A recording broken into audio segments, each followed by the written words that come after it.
Right now, more than ever, right, as marketers for HCPs, we're challenged because the sales team continues to get challenges, right, to get into the practices, clinics for HCPs. And so we're working with clients to leverage those national provider identifiers to reach those niche HCPs and engage them. And so there's a variety of different scenarios that we're working with clients, but it really comes down to three different tactics and strategies where we're leveraging either MPI numbers or billing code data to reach those HCPs online digitally to engage them.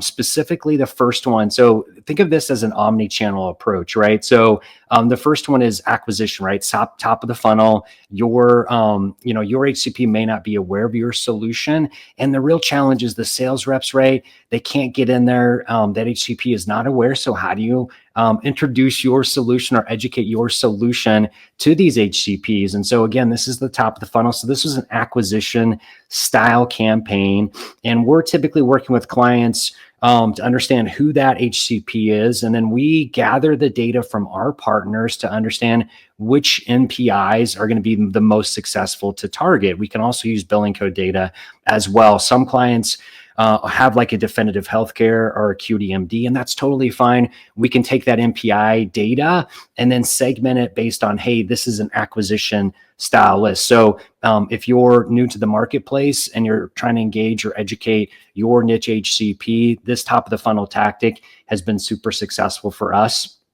The second one is more of like a mid-tier funnel, and specifically this mid-funnel is a cross-sell situation. So sometimes clients come to us and they're like, hey, we have ordering physicians or physicians that are doing or surgeons that are doing procedures, but we have a complementary solution we like to offer them. And the sales rep just hasn't been successful in getting into that HCP to offer our next solution, right? And so what we're doing is, again, working with the clients and then starting that segmentation, right? So they typically pull a list of, hey, these physicians have ordered the test previously in the last 12 months. We want to re-engage them. So from a creative standpoint, the messaging for this is completely different than like an acquisition style campaign. So with this one, they've ordered before, they know your brand, you've provided the trustworthiness. So this is a great way to message them digitally to understand more about your mid-funnel, about your cross-sell opportunity.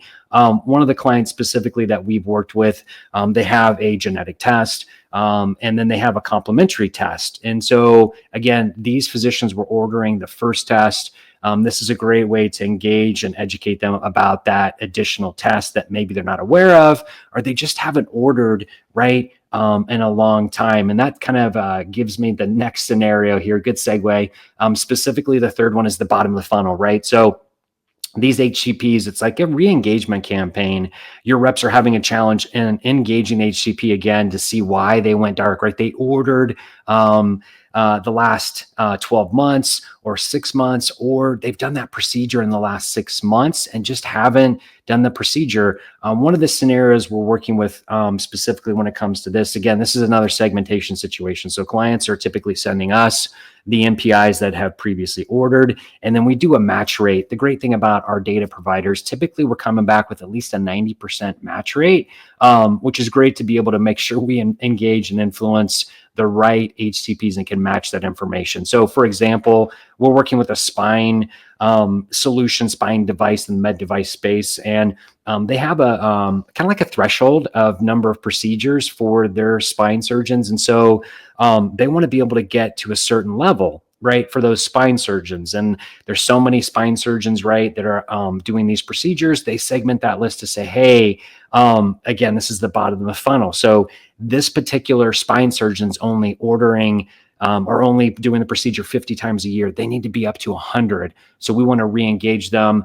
Maybe they just have, forgot about the solution for some patients. So it's a great way to re-engage them specifically that have either, again, ordered a test from you, have done that procedure in the last 12 months, and you just want to increase that frequency. So the digital campaign, this omni-channel approach is great for that. So those are the three different scenarios. So depending on where your solution or device is in the marketplace, hopefully as you map out strategies for the next year, 6 months, or even if you do a product launch, these types of scenarios are great for that. And hopefully this has been helpful. Bye for now.